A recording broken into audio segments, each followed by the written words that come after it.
नमः शिवाय। हर हर महादेव। माता पार्वती की जय। प्यारे भक्तों, आज श्रावण मास के प्रथम दिन है और आज मैं आप सभी को सुनाने जा रही हूँ श्रावण मास की प्रथम महात्म्य कथा। मुनि श्रेष्ठ शौनक जी ने श्री सूत जी से पूछा, हे महाभाग महामते, हे व्यास शिष्य सूत जी, आपके मुख से हमने अनेक आख्यान सुनकर आनंद प्राप्त किया है, किंतु फिर भी हमारे कानों की प्यास अभी बुझी नहीं है और अधिक सुनने की इच्छा है।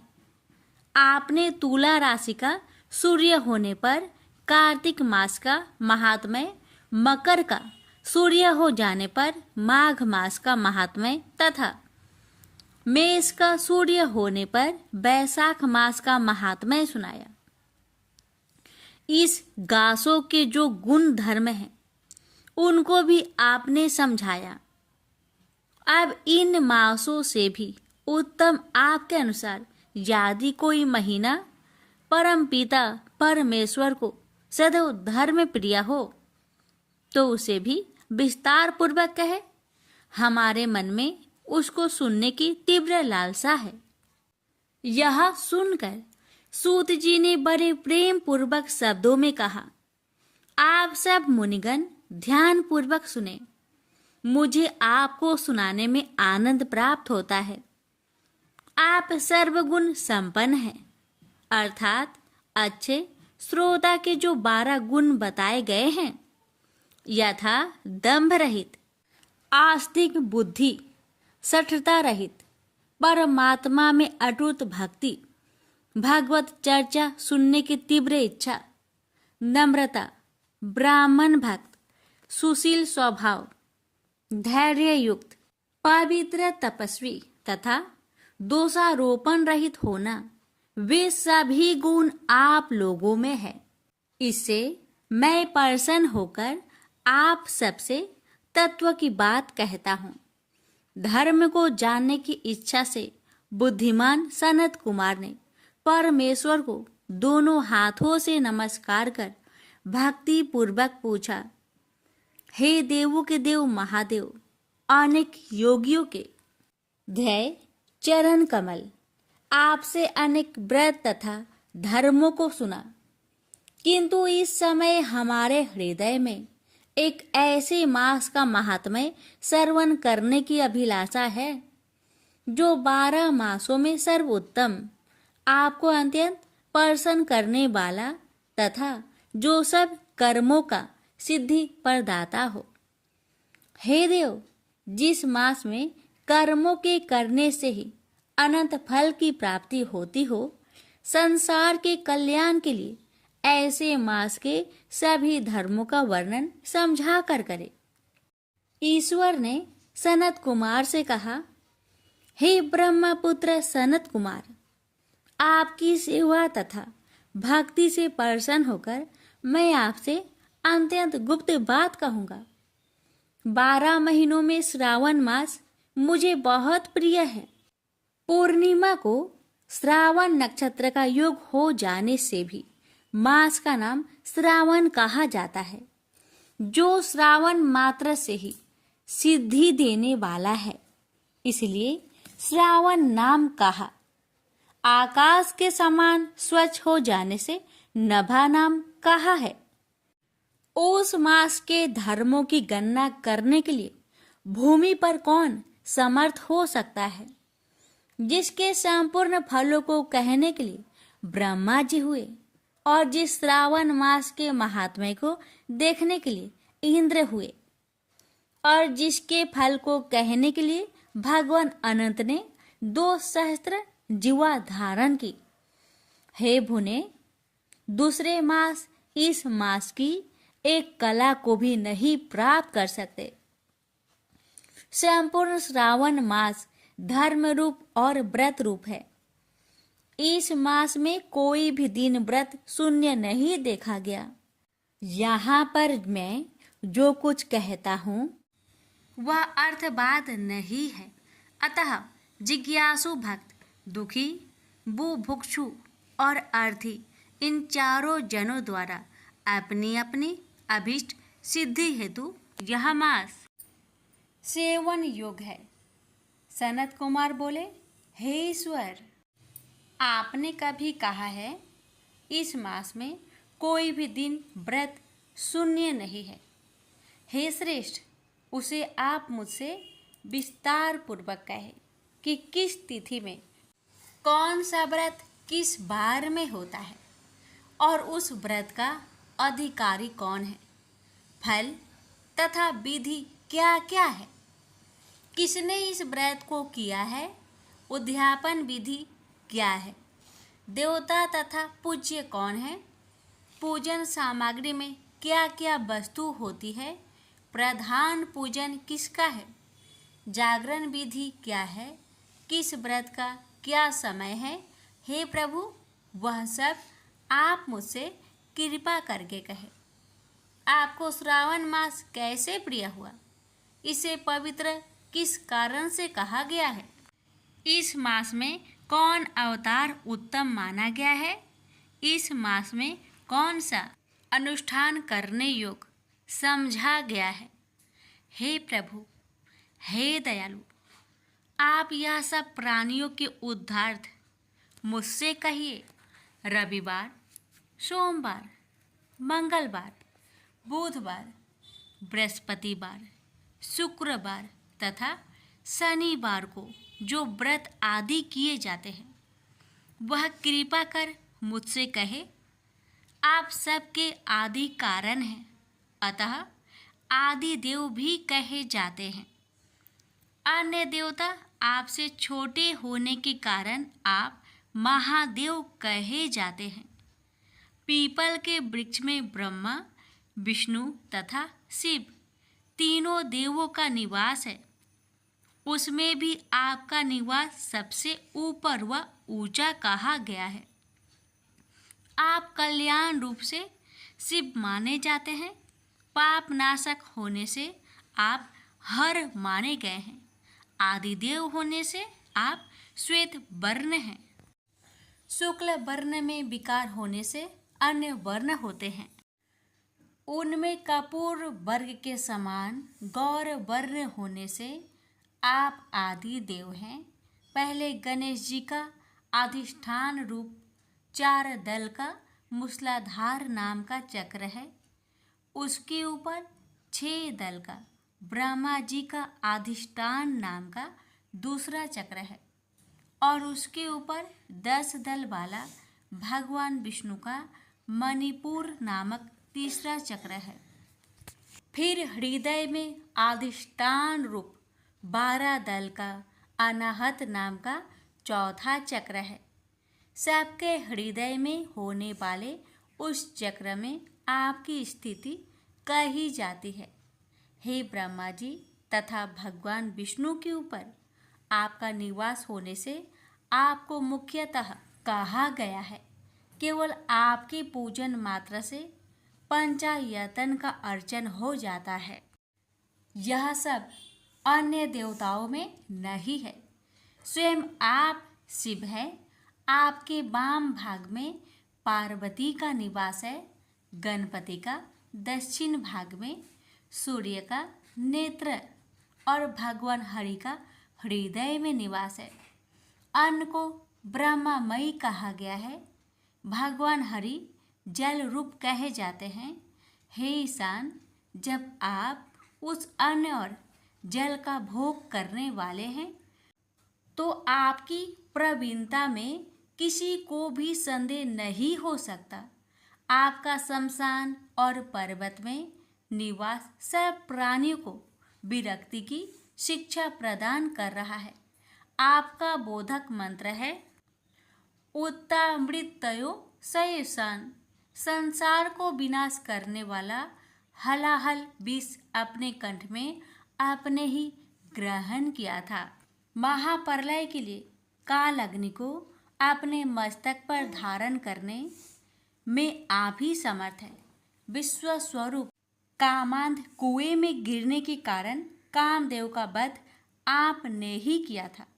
आप ऐसे महान महत्वशाली है कि आपके यश का वर्णन करना आसान बात नहीं है, बल्कि मैं आपकी स्तुति के लिए यदि करोड़ों बार जन्म लेकर भी आपकी स्तुति का वर्णन करना चाहूँ तो भी मैं समर्थ नहीं हो सकता।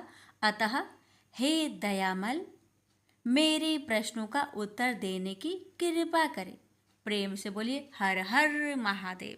आप सभी श्रवण करेंगे श्री शिव महापुराण प्रथम वेदेश्वर संहिता तीर्थराज में मुनियों का विराट सम्मेलन। व्यास जी कहते हैं, एक समय श्री गंगा और कालिंदी के संगम महाक्षेत्र परम पावन प्रयाग में जब मुनियों ने अपना एक विराट सम्मेलन किया, तब महर्षि व्यास शिष्य परम पौराणिक सूत जी के आने पर सभी लोगों ने अपने अपने स्थानों से उठकर उनकी यथोचित अभ्यर्थना की तथा पूजा सत्कार करके हाथ जोड़कर यह प्रार्थना की, हे मुनीश्वर, कलयुग में सभी प्राणी पाप ताप से पीड़ित हो सत्कर्म रहित, निंदक, चोर पर, स्त्रीगामी, दूसरे की हत्या करने वाले, देहाभिमानी, आत्मज्ञान रहित, नास्तिक, माता पिता से द्वेष करने वाले और स्त्रियों के दास हो जाएंगे। किसी में भी धर्म नहीं रह जाएगा। ब्राह्मण लोग भी वेद को बेचकर जीविका करने वाले, धन के इच्छुक और मत से मोहित, अपनी जाति के कर्मों को छोड़ त्रिकाल संध्या न करने वाले, ब्रह्म ज्ञान से रहित, दयाहीन, आचार और व्रत का लोप करने वाले, कृषक, क्रूर और मलिन स्वभाव के हो जाएंगे। क्षत्रिय भी धर्म के विपरीत कुसंगी और पाप परायण होंगे। रम से कायरता, धर्म से विमुखता, चोरी, निष्ठा और दास्ता ही मानो उनका धर्म हो जाएगा। भोगों की लिप्सा और कामनियों की दास्ता उनके जीवन का मुख्य ध्येय होगा। प्रजा पालन से दूर और जीव हिंसा में उनकी बड़ी रुचि हो जाएगी। इस प्रकार वैश्य भी संस्कार है, अपने धर्म रहित, कुमार्गी और जैसे भी हो डंडी मारकर केवल धन कमाना ही अपना मुख्य धर्म समझेंगे और वे भी किसी अन्य की ओर कदापि ध्यान नहीं देंगे। वे गुरु, देवता और ब्राह्मणों से रहित, कामी, मलिन, आशाएं वाले, मोहाच्छन्न और परम लोभी होंगे। ऐसे ही क्षुद्र भी अपने धर्म को छोड़ तिलक, छाप लगा ब्राह्मणों का आचार करने वाले, नकली तपस्वी, ब्राह्मणों के तेज हजार, शालिग्राम आदि पाषाण पूजक, होम कुर्ता, कुटिल, ब्राह्मणों के निंदक, धनवान, कुकर्मी, विद्वान, विवादी, धर्मलोपन, राजाकृत, दम्भी, महाभिमानी, क्रूर, वर्ण धर्म के नासा, सर्व वर्णों से उच्च और दुष्कर्मी हो जाएंगे। इसी प्रकार स्त्रियों में भी धर्म का ह्रास हो जाएगा और वे तमोगुण से युक्त, जारवासी, पति से विमुखी, माता पिता की भक्ति से रहित, दुराशा युक्त और नित्य रुग्ण रहा करेगी। तब ऐसे नष्ट बुद्धि संतानों की लोक परलोक में क्या दशा होगी? वे किस उपाय से सदगति को प्राप्त होंगे? हे सूत जी, इस सम्मेलन में आप इस प्रकार प्रकाश डालिए, क्योंकि हम लोगों को इसी बात की बड़ी चिंता है कि आगे जगत की क्या दुर्दशा होगी। परोपकार से बढ़कर दूसरा धर्म नहीं है। अतः इसके लिए जो सर्व सिद्धांतों से मान्य हो, ऐसी कोई सरल युक्ति आप बतलाने की कृपा कीजिए। व्यास जी कहते हैं, मुनियों की ऐसी बात सुनकर परम पौराणिक सूत जी अपने मन में भगवान शंकर का ध्यान करते हुए बोले। सूत जी बोले, हे मुनीश्वर, जहाँ आपने त्रिलोक हितकारी बड़ा अच्छा प्रश्न किया है। मैं आप लोगों की ऐसी रुचि देखकर श्री गुरु जी का स्मरण कर जो कहता है उसे आदर सहित सुनिए। कली के पापों का नाश करने वाला मार्गदर्शक शिव पुराण नामक ग्रंथ सब ग्रंथों से उत्तम और दांत सार का सर्वोत्तम है, जिसके पढ़ने सुनने से मनुष्य सर्वोत्तम शिव गति को प्राप्त होता है। जब तक इस ग्रंथ का उदय नहीं हुआ है तभी तक कलयुग में ब्रह्म हत्या आदि पाप फैल रहे हैं। शास्त्रों के झगड़े, नाना प्रकार के उत्पात, क्रूर ज्ञान के भेदों की निर्भयता, तीर्थों का विवाद, सत्यदान और देवताओं की मान्यता संबंधी विवाद तभी तक महितल पर हो रहे हैं जब तक श्री शिव पुराण का पृथ्वी पर उदय नहीं होता। यह प्रत्यक्ष हो जाएगा, तब शास्त्रों के परस्पर झगड़े आदि सभी इसकी गर्जना से समाप्त हो जाएगी, क्योंकि भगवान वेद व्यास के कहे हुए इस पुराण का बहुत महत्व है कि कीर्तन और श्रवण से जो फल प्राप्त होता है वह सबका सब तो मैं नहीं कह सकता, किंतु उसका कुछ महात्मा मैं आप लोग से कहता हूँ। ध्यान देकर सुनिए। इसमें मैं अपनी ओर से कुछ नहीं कहूँगा, जो व्यास जी ने कहा है वही कहूँगा।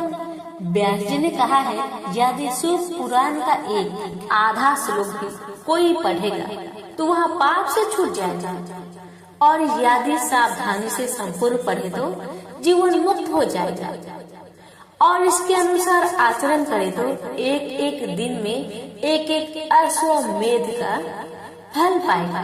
यदि कोई दूसरे भी श्री शिव महापुराण की पूजा करे तो वह सब देवताओं की पूजा के समान फल प्राप्त करेगा।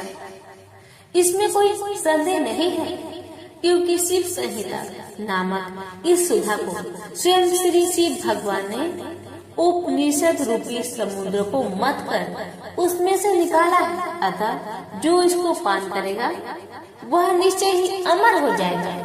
यदि कोई एक मास इसे पढ़े तो ब्रह्म हत्या आदि पापों से भी मुक्त हो जाएगा, और शिवालय में या बेल्व के वन में जो इस संहिता को पढ़ेगा वह अद्भुत फल का लाभ करेगा। जो श्री भैरव जी की मूर्ति के सामने इसका 3 बार पाठ करता है उसके सभी मनोरथ पूर्ण होते हैं।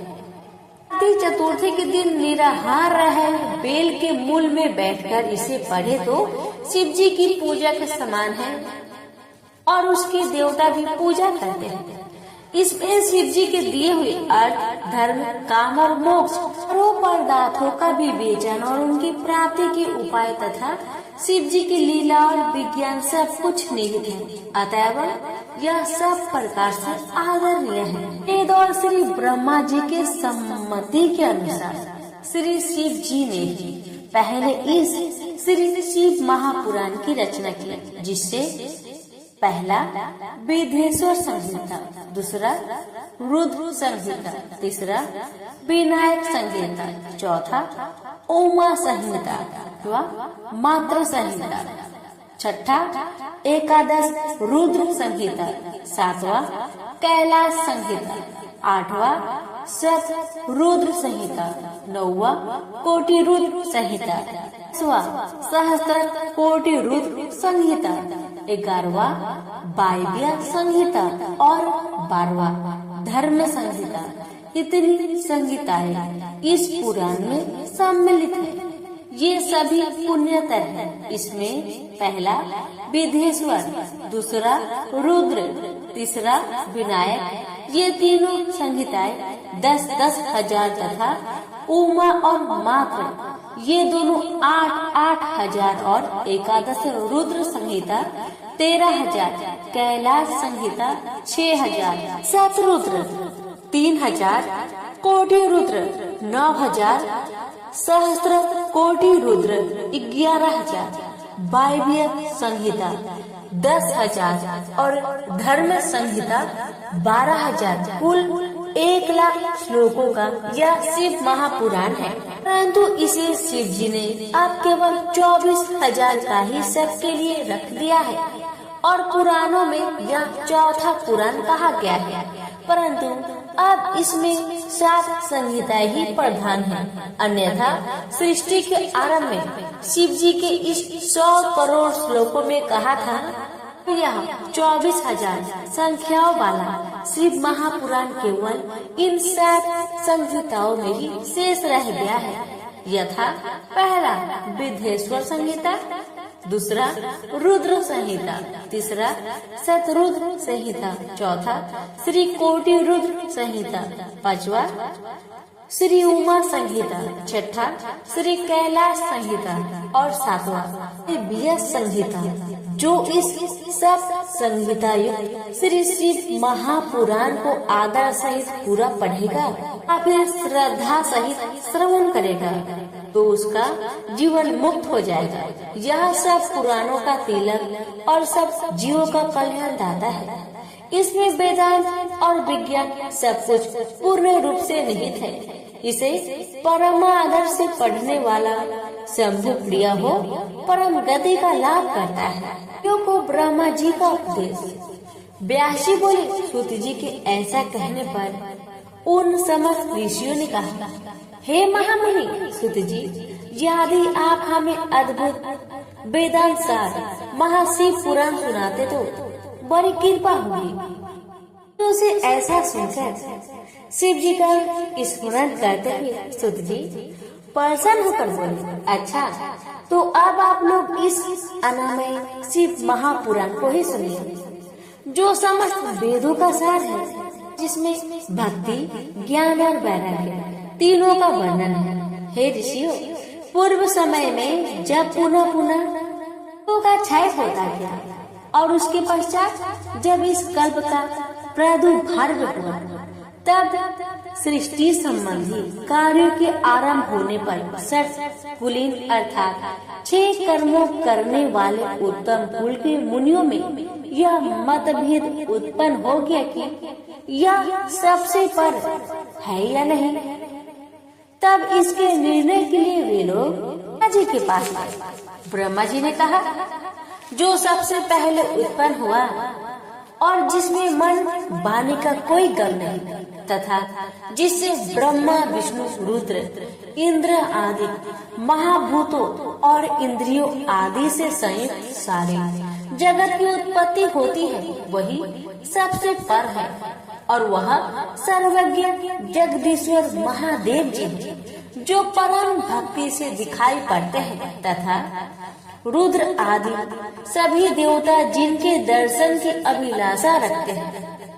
आदि क्या कहूँ, जी की भक्ति से संसार का जाल कट जाता है। उनके प्रसाद से भक्ति और भक्ति से ही उनके प्रसाद की प्राप्ति होती है। जैसे बीज से अंकुर और अंकुर से बीज की उत्पत्ति होती है। अतः हे ब्राह्मणों, लोग महादेव जी का प्रसाद पाने के लिए 1000 वर्ष का दीर्घ यज्ञ कीजिए, जिसमें शिव जी की कृपा से आपको साधना और साधन का ज्ञान होगा। इस पर मुनियों ने पूछा, हे सूत जी, यह साधना और साधन क्या होता है? ब्रह्मा जी ने कहा, साधन शिव पद और साधन उनकी सेवा करना है, परंतु इसके लिए साधक को सर्वथा ही निष्क्रिय होना पड़ेगा। जब इस प्रकार वेद विधि से भगवान शिव की आराधना होती है तब परमेश पद की प्राप्ति हो जाती है और जो जैसा करता है उसे वैसा फल प्राप्त होता है। इस संबंध में स्वयं शिव जी ने भी कई निर्देश दिए हैं। कानों से सुनना, वचन से कहना, मन से मनन करना भी एक महान साधन है, क्योंकि वे महेश्वर सर्वथा ही सुनने, कीर्तन करने और मनन करने योग्य है। अतः साध्य तक पहुँचना हो तो साधन में डट जाना ही आवश्यक है। प्रत्यक्ष का ही विश्वास होता है। अतः विमान को चाहिए कि पहले गुरु मुख से श्रवण कर, कीर्तन और मनन द्वारा शिव योग को प्राप्त हो। संभव है कि साधन में पहले तो कुछ कलेश प्रतीत हो, परंतु पीछे आनंद मंगल ही प्राप्त होता है।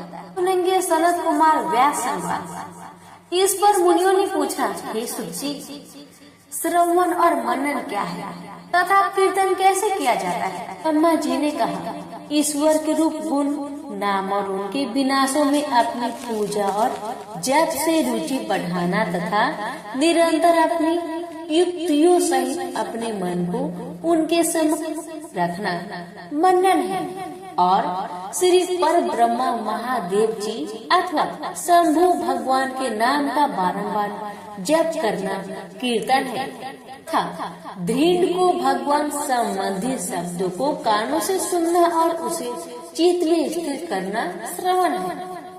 जब सत्संग में बैठकर भगवान श्री महादेव जी की कृपा से श्रवण और कीर्तन कर ले, तब उसका मनन करें और वही सर्वोत्तम मनन है जिससे आत्मा पवित्र हो जाती है।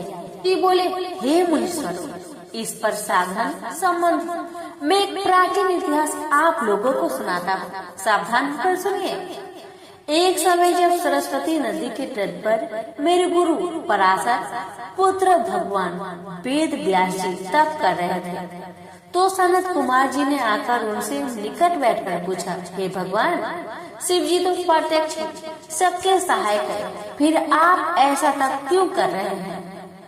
व्यास जी ने उत्तर दिया, मुक्ति के लिए।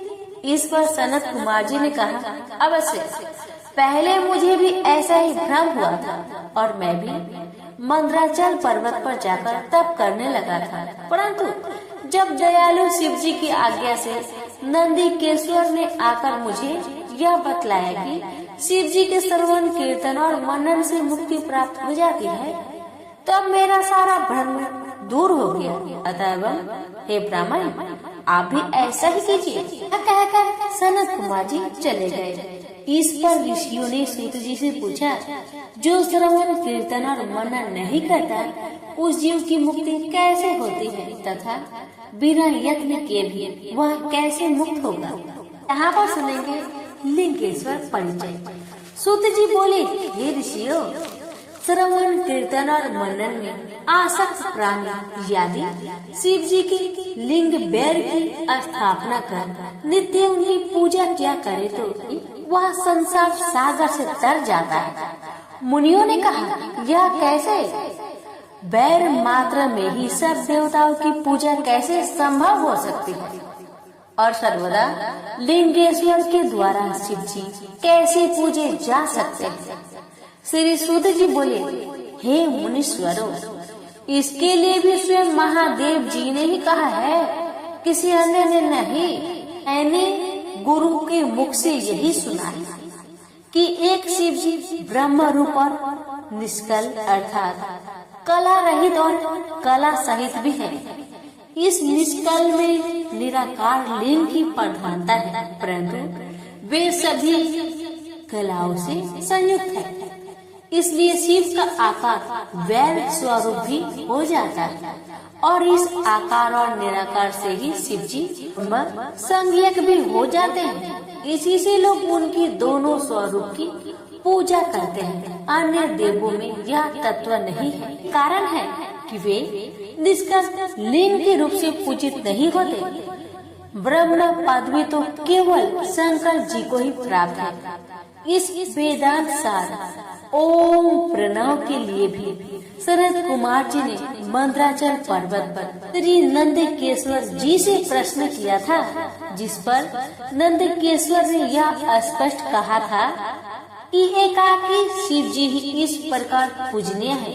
कलापूर्ण भगवान शिव का वैद पूजन लोक सम्मत है और वेद ने जिसकी आज्ञा दी है। इस पर जब सनत कुमार जी ने लिंग बैर की उत्पत्ति पूछी तो नंदकेश्वर ने कहा, पूर्व काल में जब ब्रह्मा और विष्णु में युद्ध हुआ तो उनके बीच में निष्कल शिव जी ने अस्थान रूप में प्रकट होकर विश्व संरक्षण किया था और तभी से महादेव जी का निष्कल लिंग और सकल वैद जगत में प्रचलित हुई। वैद मात्र को देवताओं ने भी ग्रहण किया।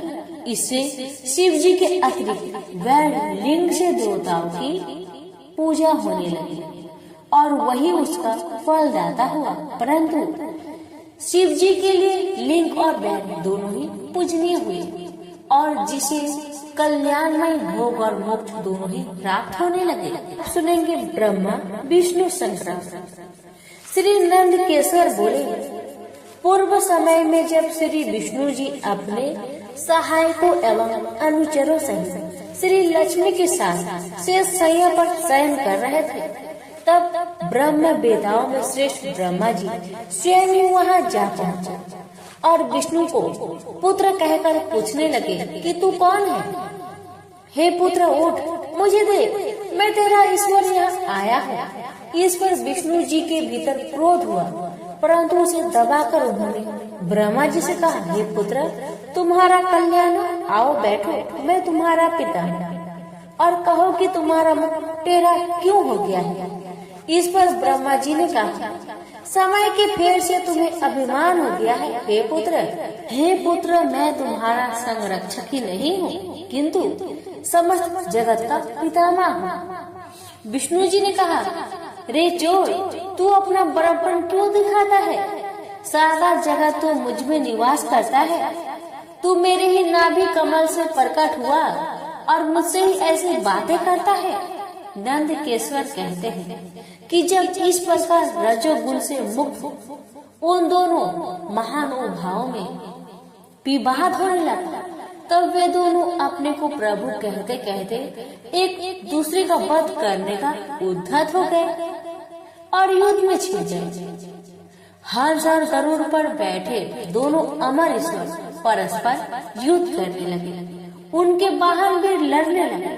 देवता आकाश से देखने और दोनों देवताओं पर पुष्प वृष्टि करने लगे। इस समय ब्रह्मा जी के वक्ष स्थल में विष्णु जी ने अनेकों अस्त्रों का प्रहार कर उन्हें व्याकुल कर दिया। इससे कुपित हो ब्रह्मा जी ने भी उनके वक्ष स्थल पर कई भयानक प्रहार किए। अग्निवत अस्त्रों के आश्चर्यजनक व्यापार हुए। देवता एक दूसरे के प्रति कानाफूसी करने लगे। इससे श्रमित श्री विष्णु जी हाँफने लगे, परंतु उसी क्षण शांत होकर उन्होंने ब्रह्मा जी पर माहेश्वर अस्त्र चला दिया। इससे ब्रह्मा जी को बड़ी चोट लगी और उन्होंने पशुपत अस्त्र चलाकर विष्णु जी के वक्ष स्थल पर आघात किया। इनके पारस्परिक आघातों से देवता अत्यंत व्याकुल हो उठे और उन्होंने कहा, आप दोनों ही अराजकता उत्पन्न करते हैं। यह सारी सृष्टि शिव जी की है कि जिन त्रिशूलधारी की इच्छा बिना कोई एक तिनका भी इधर से उधर नहीं कर सकता। हम लोग शिव जी के पास जाते हैं। ऐसा कहकर देवगण चंद्रशेखर श्री महादेव जी के पास गए। महादेव जी अपनी सभा में उमा सहित मणिमय दिव्य सिंहासन पर विराजमान थे। देवताओं ने साष्टांग दंडवत कर श्री महादेव जी को नमस्कार किया। उनको नमस्कार करते देख श्री महादेव जी ने उन्हें अपने पास बुला लिया और अर्थ गंभीर वाणी से बोले। महादेव जी ईश्वर से बोले, हे पुत्रो, तुम कुशल तो हो? कहो, हमारे शासन में सर्वत्र शांति तो है ना? मैंने सुना है कि ब्रह्मा और विष्णु परस्पर युद्ध कर रहे हैं और तुम लोग बड़ी दुखी हो। अच्छा, तो मैं अपने कुछ गणों को वहाँ भेजता हूँ, तुम लोग चिंता न करो। यह कहकर शिव जी ने अपने 100 गणों को वहाँ चलने की आज्ञा दी। साथ ही स्वयं महादेव जी ने अपने भद्र रथ पर आरूढ़ हो परिकर बांध चलने को तैयार किया। देवताओं सहित इंद्र भी उनके साथ हुए। वहाँ पहुँच शिव जी आकाश मंडल में बादलों में छिपकर ब्रह्मा विष्णु का युद्ध देखने लगे। के सैनिकों ने भी अपने बादों का बजाना बंद कर अपना कोलाहल शांत कर दिया और शिव जी का ही अनुगमन किया।